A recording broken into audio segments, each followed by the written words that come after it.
Hello my fellow strugglers, and at today's class at Genshin Academy will be Zhongli's abilities, builds, and lore. Zhongli is one of the best 5 stars you could have in early or endgame, as his playstyle is very simple, but very broken. That's why most players main him, because of his never-ending supply of shields, or his voice. Osmanthus wine tastes the same as I remember. Please! So we'll go over the lore first, followed by combat, constellations, and then builds. So, if you do enjoy this video or find it useful, you can hit that like, subscribe, and maybe share this with your friends, as it would help me out very much. Before we go over it, I would like to say that there is going to be spoilers in the lore. So if you want no spoilers, then skip the lore.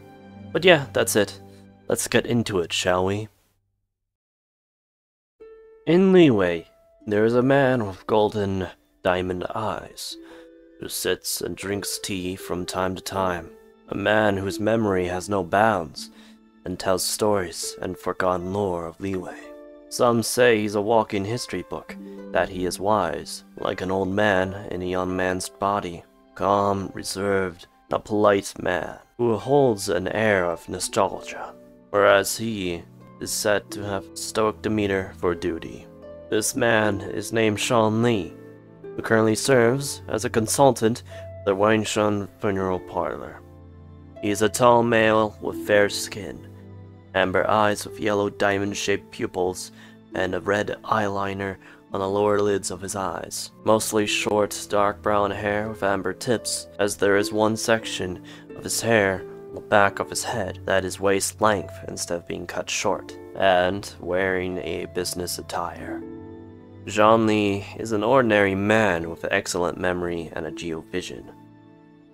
Well, that's what people think in Liyue, for he is known as Rex Lapis, prime of the Adepti, the warrior god, the god of commerce, the god of history and wealth, the groundbreaker, or Morax, the Geo-Archon, and god of contracts, and other titles like holy crap. One of the oldest, still living in Teyvat. I'll try to start on where he came from, and try to go from there to this day, so I hope I don't miss anything. Around 6,000 years ago, he descended into the world, and the first thing he did was lower the tides and raise the mountain that is now Mount Tianyan. He lived in the Guili Plains as a dragon or man for 4,000 years, earning the name of the Geo-Archon. And along that time, he made friends with groups of Adepti and a few gods. One of the gods was Guishan, the goddess of dust, which he was very close to. Some of them would convene to talk about building projects, like ballistas, and a bell, and let Morax decide which one and what to do with it. After living peacefully for centuries, the Archon War broke out, and Guishan perished in battle, and laid waste to the Guili Plains. Afterwards, Morax moved their people south of Mount Tianyan, the place that is now Liyue Harbor. He placed glazed lilies all over the land, and named the ballista after Guishan. He would make a contract with some of the Adepti to protect Liyue Harbor, so he could raise his spear and go to war. He captured or slain multiple gods, to a point where the others started to fear him. The sight of him standing or floating before you as the skies glow and spears large as mountains falling, saying that this is order, would make gods tremble before they were added to the list of missing persons. At some point, he befriended a massive dragon, and gave it a form and sight. He became a lifelong friend, but the dragon eventually deteriorated from erosion, basically Alzheimer's, and he was forced to seal his old friend away underneath once more. After defeating the other gods, he sealed them underground, where their physical bodies decomposed and became one with the earth. Their souls, however, immortal. The desire for revenge and lust for life seeps into the earth. resulting in miasmas, plagues, and monster attacks, and other such calamities. To quell these disturbances, Morax summoned the Yakshas, which was another group of Depti to aid him in battle, endlessly subduing the ancient gods. Some have lost their lives or wandered around for to be seen again, leaving Shao to be the last Yaksha. With the war closing, he declared as one of the 7 victors, but by whom, I wonder? Morax's level involvement in the Cataclysm 500 years ago, currently unknown, but he is aware how greatly affected the Tsaritsa. An unknown party later made a contract with him, in which he would not disclose the truth of the incident to anyone who might ask. To this day, he was strolling about in Liyue Harbor, and overheard the merchants telling one of his workers, "You finished your duties. Go ahead and call it a day." Long did he stand amidst the milling crowd. "Have I already finished my duties?" He would come down to Liyue in a dragon form to take part in the rite of descension, where he would listen and guide the mortal men. He faked his death at the last rite of descension, where he goes incognito as To Zhongli, retiring from godhood, working as a consultant for Wayne Shun Funeral Parlor, where he spends his money or others on the most random stuff ever. He still controls the power of Geo, but he's weaker without his Geonosis, which he gave away to the Cryo Archon, as this was his final contract to end all contracts, and left the mortals of Liyue to defend itself from minor help from the remaining Depti that still roam the earth. Abilities and talents. During his time in the Archon War, he became the ultimate warrior god. His fighting style, Rain of Stone, he can do 6 spear strikes using his summoned stone spears and the spear you gave him. His charge attack consumes a certain amount of stamina to lunge forward, causing stone spears to fall on his path, which is good to pass through enemies or continually rain spears on a large group. His elemental skill, Dominus Lapidus, summons a stone stele. But we're gonna call this a monolith because why not? Anyways, the monolith will be constructed to appear in battle, block, and deal geo damage to those near it every 2 seconds, or 30 seconds. Which means it can deal damage 14 times before it crumbles away. This monolith can also connect with other geo constructs to act as a monolith, which can be good for building geotombs. Now we can't forget his most important feature, which is his shields. When you hold down upon his skill, it will grant you the Jade Shield, which possesses 150% damage absorption against all elemental and physical damage. Characters protected by this Jade Shield will decrease the elemental resistance and physical resistance of opponents in a small area of effect, 20%. Shield's damage absorption scales off on Zhongli's max HP, so more health the better. Now for his burst, which is one of the coolest.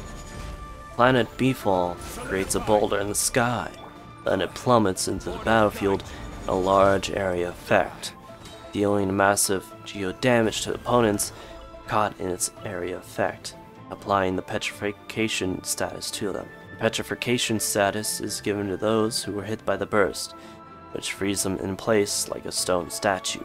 Cannot move for however time depending on how far Zhongli is upgraded. Now for his passives. His first passive, Resonant Waves, will increase his shield strength by 5% when Jade Shield takes damage, and can stack up 5 times, which is 25%. Second passive is Dominance of Earth. It increases Zhongli's damage based on his health, making his first damage increase by 33% based on max HP.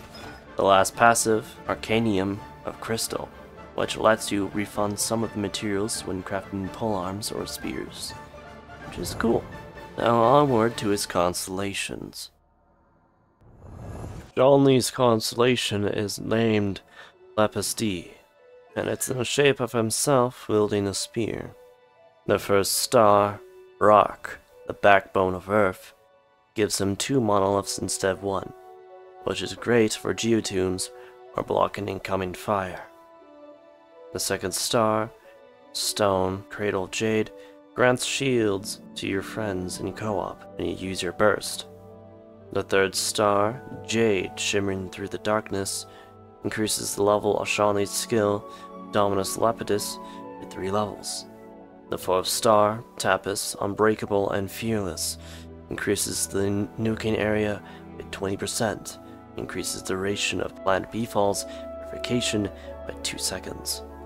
The fifth star, Lazuli, Herald of the Order, increases the level of Zhongli's burst, planet bfall, by 3 levels. The last and final star, Chrysos, Bounty of Dominator, grants you health every time when your shield takes damage, making you unkillable. Zhongli here, to my knowledge, is safe to C6. The C1 and 4 are great for just dominating the battlefield, but some chose to get C1 or just leave him be at C0, as he's one of the most broken characters. But it's up to you if you want to get him constellations or not.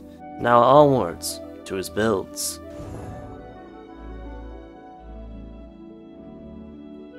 Now, some say I should expand my research and talk about teams instead of taking screenshots on Game 8's website and plaster it to the book. Never even mentioning about it because I want to make these videos short, so when someone sees it on YouTube they don't get overwhelmed by how long it is, but I suppose getting into detail will be better instead of trying to make this short. Anyways, onwards with his builds and teams. Now, to my knowledge, there are 3 builds and 2 teams. Geo Sub DPS with Geotomb Team, or Sub DPS with Geo Team, Shield build without a team, as I think he can be placed in any team with this build. Now for the Geo Sub DPS, main weapon being the Staff of Homa, the replacements being Primordial Jade Winged Spear, Calamity Queller, and the Lithic Spear. The artifact set being 2-piece Nobilis and 2-piece Petra, with the main stats being Sans, Attack, Circlet Crit Rate or Crit Damage, Goblet do Damage bonus. With the substats being Attack Percentage, HP Percentage, Crit Rate, Crit Damage, Energy Recharge. This build being compatible with the Geotomb team. Now, the team main parts are the Geo Traveler and of course Zhongli. The last 2 being pyro characters, or someone who could do off-field damage. But as a main of this build and team, I would recommend 2 pyro characters. Having 2 pyro characters of 2 Geo characters and can get you Enduring Rock and Fervent Flame buffs. If you don't know what those are, you can watch the video on the top of the corner. In the video I go into details about the buffs, so yeah, it'll be there. Anyways, with the 2 buffs activated with this team, you can focus on dealing damage as much as possible from the 2, and maybe other off-field abilities, while just in back. The Burst Up DPS main weapon being Staff of Homa, with the replacements being Primordial Jade Winged Spear, Vortex Vanquisher, and the Catch. The artifact set being 2-piece Nobilis, with the main stats being Sans, Energy, Recharge, and HP percentage, Circlet, Crit Rate or Crit Damage, Goblet, Geo Damage bonus or HP. With the substats being HP percentage, Energy Recharge, Attack percentage, Crit Rate, and Crit Damage. This build being compatible with the Geo team, where it's a team full of Geo characters, with Zhongli in the party. Not only will he provide shields, but reduce the damage resistance of enemies against Geo elements. And with Goro in the team, he can boost defense, interruption resistance, and Geo damage. Defense is useless, but he's pretty good in the team as support. This team is pretty good, but it might have some struggles against foes with shields. Shield support main weapon is being Black Tassel, with the replacements being the Staff of Homa and the Favonius Lance, which is very easy to get, somehow. With the artifact set being 4-piece Tennessee of the Middle of, the main stats being Sans, Circlet, and Goblet being HP. and the substats being HP percentage or energy recharge, with this build being compatible with whatever team you have. This build is supposed to give your team shields and nothing else, so just put them in a team where they're missing a member or you can't do a certain part. Okay, my fellow strugglers, this will be the end of this class. I would say Zhongli is very useful in the early stages or endgame, since he can carry you all the way. Zhongli having a broken shield and a rocking burst would make your gameplay easy and fun. Before I go, I would like to say that I'm sorry that I haven't been posting content since I'm always helping my friends and family.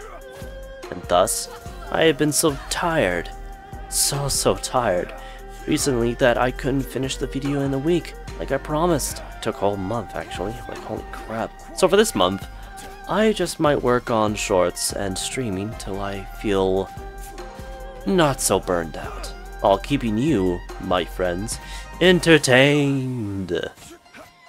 That will be all for today. If I missed or screwed up anything, go ahead and tell me in the comments, as criticism is allowed in this series. Enjoy this short gameplay to show Zhongli can be a god in this game.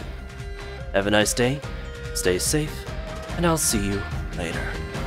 Bye bye. Solidify.